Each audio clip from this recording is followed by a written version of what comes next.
Orbit Heliospheric Observatory, SOHO, qui avait comme ambition de regarder le Soleil en orbite autour du Soleil, à la distance de 1,5 million de kilomètres du Soleil, de la Terre, pardon, c'est-à-dire le point de Lagrange, où la gravité du Soleil et la gravité du système Terre-Lune sont égaux, mais en direction opposée, et d'y placer un satellite. Ce satellite a été lancé le 2 décembre 1995, à l'université d'Austerlitz, et il est toujours en fonctionnement, il fonctionne toujours, et tous les jours, vous pouvez recevoir des images de ce satellite. Il avait la particularité donc de regarder le Soleil 24 heures par jour, 7 jours par semaine, et 365 jours par an, sans aucune interruption. Il ne fait jamais nuit dans l'objectif des télescopes de SOHO. On ne peut pas non plus faire d'éclipses, on ne peut pas voir les éclipses, que la Lune, vous l'avez derrière. Donc, vous ne pouvez faire d'éclipses que si vous les faites vous-même, artificiellement, à l'aide de coronographes. Et beaucoup de gens se sont rappelés que le coronographe avait été inventé par Bernard Liot, et on fait des remarquables images de ces observations. Ce satellite lancé en 1995 est toujours en opération, a commencé ses observations au tout début de 1996, et ces observations sont toujours de grande actualité. Mais immédiatement, le succès de cette mission, qui n'avait pas vu, en particulier aux États-Unis, les États-Unis n'avaient pas lancé de mission depuis la fin des années 70 et début des années 80. Les États-Unis ne s'intéressaient plus au Soleil. Quand ils ont vu le succès de cette mission, à laquelle ils coopéraient d'ailleurs, ils se sont immédiatement intéressés et se sont préoccupés de lancer eux aussi des missions solaires. Et vous allez voir que les missions solaires lancées par les Américains après SOHO sont remarquables, mais SOHO a été l'élément majeur d'une révolution scientifique de l'étude du Soleil. Ça, je peux le dire, les Américains eux-mêmes le reconnaissent. Pourquoi? Parce qu'en orbite autour du point de Lagrange et en vision continue du Soleil, vous pouvez faire des mesures sans interruption et regarder ce qui se passe sur le Soleil et sonder l'intérieur du Soleil grâce à une technique qui avait été mise au point en France en particulier par les gens de l'Observatoire de Nice et mon ancien collègue François Rodier du service d'aéronomie où j'ai travaillé, j'ai passé ma thèse. Grâce au tremblement de la surface du Soleil, qui sont le reflet essentiellement des ondes de pression qui agitent l'intérieur du Soleil, on peut, avec beaucoup de calculs et beaucoup d'équations d'inversion du signal, retracer, grâce à ces ondes qui se réfléchissent et passent à l'intérieur du Soleil, comme vous le voyez sur la partie droite de ce diagramme, on peut déterminer la température du Soleil à diverses couches et aussi la densité du Soleil. Donc on peut reconstruire un modèle, en tout cas vérifier que le modèle qui avait été construit, élaboré, était correct. C'est ce qui a été fait et, par les scientifiques français et américains, toute une équipe internationale qui a permis, grâce à ces observations remarquables, vous voyez sur la droite ce qu'on appelle un spectre de puissance des oscillations du Soleil qui représente la caractéristique, c'est un peu le clavier du piano solaire qui joue sa musique, mais sur un clavier extrêmement précis, comme vous pouvez le voir. Une agitation pareille donne lieu à des fréquences extrêmement précises. Et ce sont ces fréquences que l'on mesure précisément qui vous donnent une information sur la densité et la température et même la vitesse de rotation du Soleil, car les ondes qui sont émises par un gaz en mouvement sont déplacées par effet Doppler. Donc on mesure l'effet Doppler, on mesure aussi la vitesse. Donc on peut sonder non seulement les caractéristiques physiques, mais aussi la dynamique de l'intérieur du Soleil. C'est tout à fait remarquable. Et c'est ainsi que grâce à ces observations, faites à la fois au sol par des réseaux d'observation de télescopes placés tout autour de la Terre, mais surtout aussi avec les satellites, on a pu constater qu'effectivement, la zone radiative, que vous voyez ici, donc, comme cette boule de pétanque au centre du Soleil, se tourne autour de l'axe de rotation du Soleil comme une boule solide, si vous voulez, et que près de la surface, à environ 70 cm, 75% de la surface du Soleil, eh bien, se situe une zone convective qui est l'objet de nombreux mouvements, en particulier ce qu'on appelle la rotation différentielle. Vous savez que quand on regarde le Soleil à l'équateur, il tourne plus vite qu'au pôle. Et là, vous voyez sur ce diagramme qui montre en coordonnées horizontales la distance au centre du Soleil mesurée en pourcentage du rayon solaire, et sur l'axe vertical les fréquences des oscillations, les fréquences de la rotation du Soleil, la période de rotation du Soleil. Et on s'aperçoit que, eh bien, effectivement, dès qu'on arrive dans la zone convective, le Soleil se met à tourner de façon très inhomogène, l'équateur tournant plus vite que le pôle. La zone qui se situe à environ 75% du rayon solaire, à partir du centre, c'est ce qu'on appelle la tachocline, c'est-à-dire la zone qui sépare l'endroit où le Soleil se tourne comme une boule solide, et l'endroit où il commence à subir la convection.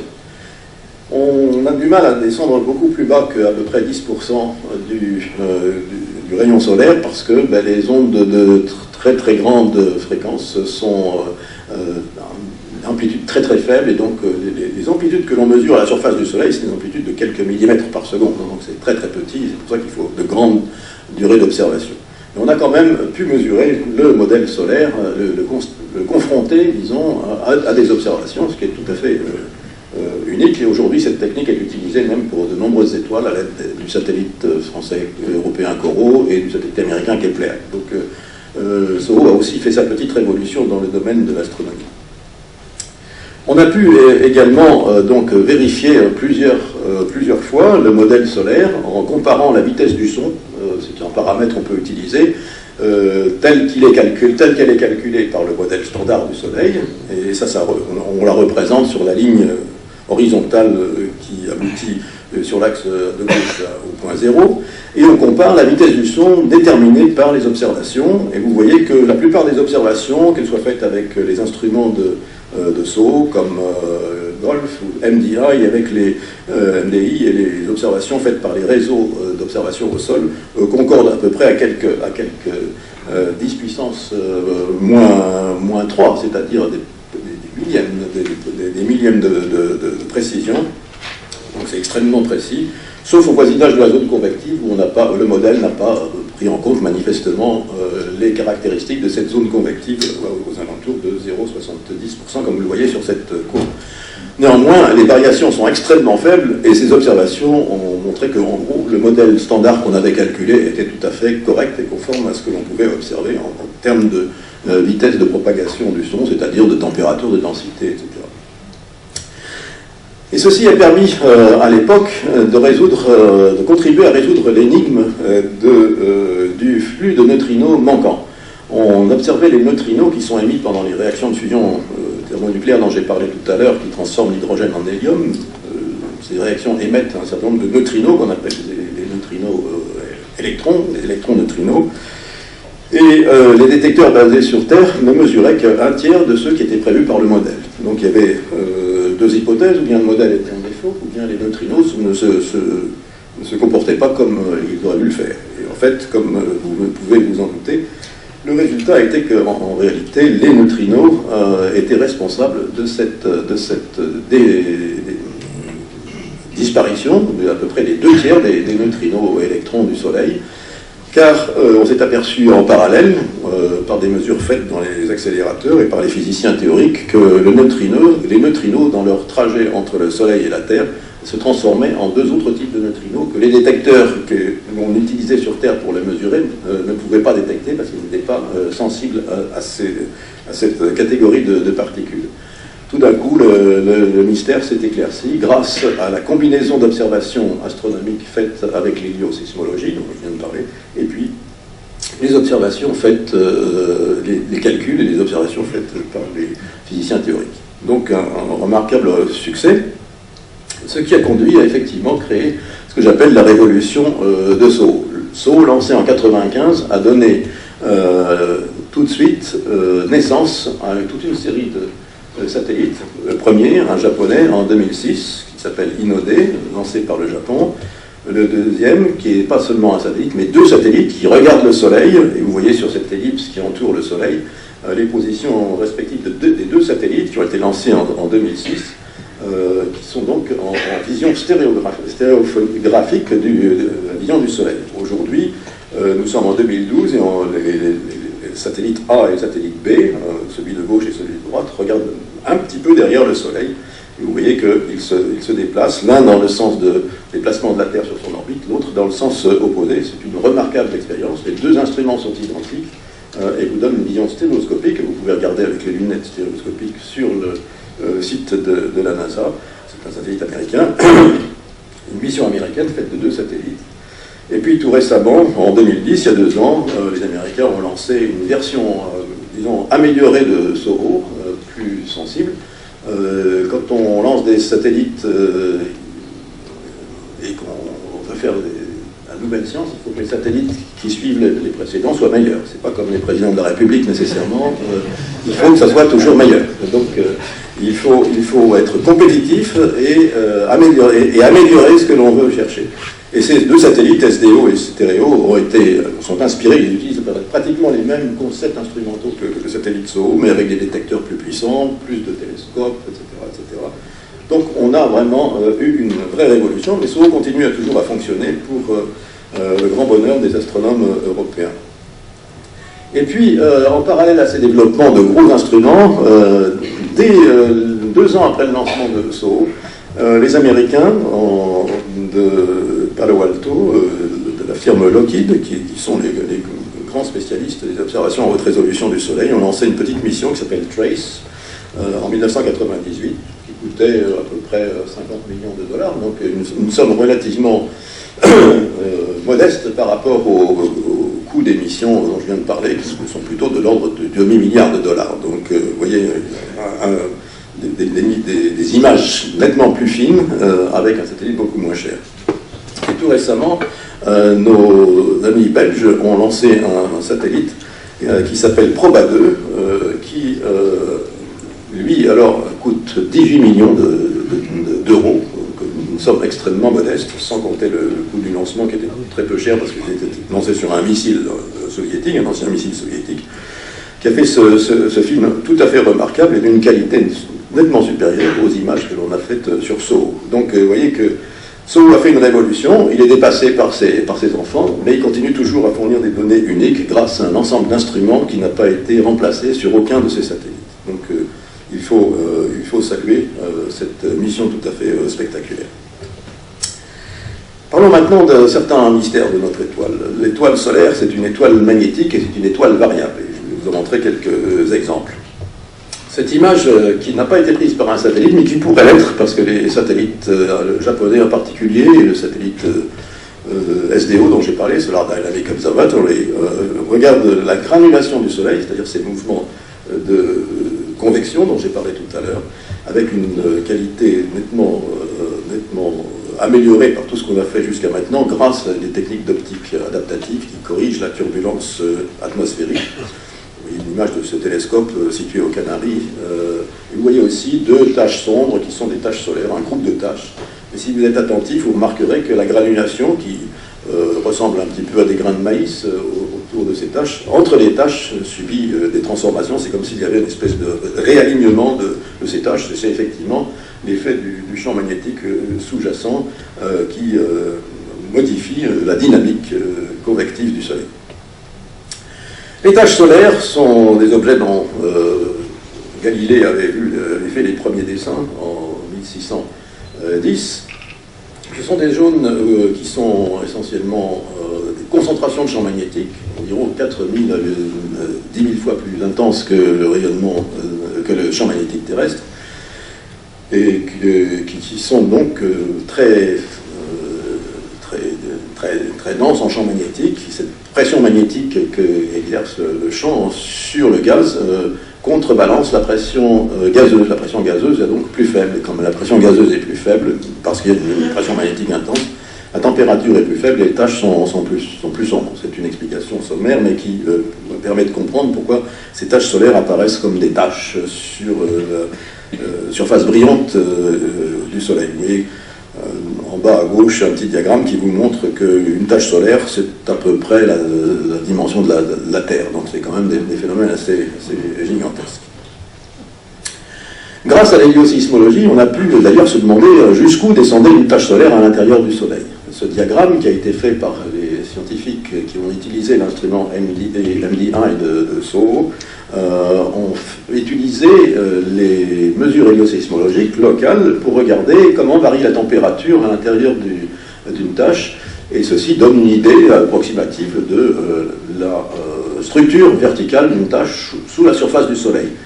Et on s'aperçoit, quand on regarde la dimension de la tâche sur le plan horizontal, qu'une tâche est un phénomène assez superficiel, du moins la modification des conditions physiques sous la tâche ne descend pas plus que le diamètre même de la tâche. Donc c'est un phénomène très superficiel. L'hélioséismologie a été une démonstration remarquablement précise de cette structure. Grâce aux observations faites dans l'ultraviolet et le rayonnement X, on peut aussi voir ce qui se passe au-dessus d'une tâche. Donc maintenant, on a une tâche à la surface, on peut voir ce qui se passe en dessous, on peut voir aussi ce qui se passe en haut. Vous voyez ici une image faite dans le rayonnement à 304 angstrom de l'hélium ionisé. C'est l'arrêt de résonance de l'hélium ionisé dans l'ultraviolet très lointain, et qui vous montre qu'au-dessus d'une tâche, les couches supérieures sont plutôt plus chaudes et brillantes qu'elles le sont à la surface du Soleil. Vous allez voir qu'il existe des explications à ce phénomène. La violence magnétique du Soleil est un phénomène qui aujourd'hui préoccupe beaucoup de monde, en particulier en raison des perturbations géophysiques que cela peut entraîner. Je vais vous donner quelques exemples de cette violence géomagnétique qui résulte en effet de la prédominance de la pression magnétique dans les couches extérieures du Soleil, où la pression gazeuse est très faible, et donc le champ magnétique sculpte toutes les structures du Soleil et donne à ce Soleil cette apparence absolument extraordinaire qu'on voit lors des éclipses, la couronne, mais aussi qu'on voit à travers les images prises dans le rayonnement ultraviolet lointain. Voici une image qu'a utilisée M. Martin tout à l'heure pour montrer un filament qui a donné naissance à une explosion, une grande éjection de masse solaire, de masse coronale, comme on les appelle, les CME, Coronal Mass Ejections, qui est tout à fait spectaculaire et qui vous montre que le Soleil est loin de s'adapter à une approximation de sphéricité. C'est plutôt un objet extrêmement tourmenté. En voici d'autres manifestations de la présence d'un champ magnétique où cette couronne de gaz qui apparaît brillante au-dessus du port du Soleil, qu'on appelle donc une protubérance, et qui apparaît sombre sur le disque, parce qu'on appelle ça un filament, est la ligne de force, si vous voulez, qui rejoint deux zones de polarité opposées à la surface du Soleil. Voici une autre magnifique expression de cette violence faite grâce aux images du satellite SDO dans le rayonnement de l'hélium ionisé à 304 angstrom. On observe des éruptions formidables. Ces images ont été faites par le satellite SOHO. Et ce que vous voyez ici, c'est une vue accélérée de la rotation du Soleil, c'est fortement accéléré. Et lorsqu'une éruption se produit, elle envoie dans le système solaire des nuages de particules. Et là, on voit ces particules qui arrivent, donc quelques heures, parce qu'elles sont presque à des vitesses proches presque de la vitesse de la lumière, une fraction non négligeable de la vitesse de la lumière. Elles arrivent et elles bloquent complètement les détecteurs du satellite SOHO. Alors, dans leur trajet, elles continuent vers la Terre, et donc ces particules vont aussi affecter les couches supérieures de notre planète. On peut voir ici des grandes explosions de masse coronale. Vous voyez cette boucle en bas à droite qui explose et envoie des millions de tonnes, des milliards de tonnes de matière ionisée, électrisée dans le milieu interstellaire. Vous voyez aussi deux petites comètes qui se promènent et qui vont tomber dans le Soleil. Le fait que vous avez immédiatement après une explosion coronale n'a sans doute rien à voir avec les comètes, c'est une coïncidence, mais c'est une très jolie coïncidence. Et c'est grâce d'ailleurs aux queues de comètes, lorsqu'elles s'approchent du Soleil, que l'Allemand Ludwig Biermann a proposé qu'il existait un vent solaire. Les queues de plasma ionisé des comètes suivent les lignes de force du champ magnétique et du vent solaire, et sont courbées par ce vent solaire. Et c'est en remarquant cette caractéristique des queues de comètes au voisinage du Soleil que l'Allemand Biermann a émis l'idée qu'il pouvait y avoir un vent solaire. Alors, un des mystères les plus permanents de la physique solaire, en tout cas depuis que l'on sait que la couronne est chaude, ce qui date à peu près 75 ans. En 1937, on s'est on s'est aperçu qu'on pouvait expliquer la présence de transitions atomiques bizarres et en principe qui ne devraient pas exister dans le Soleil, dans le spectre du Soleil, par le fait qu'on avait des ions extrêmement, des atomes de fer extrêmement ionisés, ayant perdu 13 à 14 électrons, et donc qui étaient à des températures de plusieurs centaines de milliers de degrés, ou même de plusieurs millions de degrés. Donc c'est quand même extraordinaire qu'on puisse imaginer un système dans lequel, à l'intérieur du Soleil, vous avez au centre une température de à peu près 15 à 16 millions de degrés, ce qui permet aux réactions thermonucléaires de se produire. Et puis, quand on s'éloigne du centre du Soleil, ben, le Soleil se refroidit, c'est les lois de la thermodynamique, et il arrive à la surface avec une température d'à peu près, comme je l'ai dit tout à l'heure, 5700 degrés. Surprise, plus on s'éloigne du bord du Soleil, en remontant à l'extérieur du Soleil, la température augmente.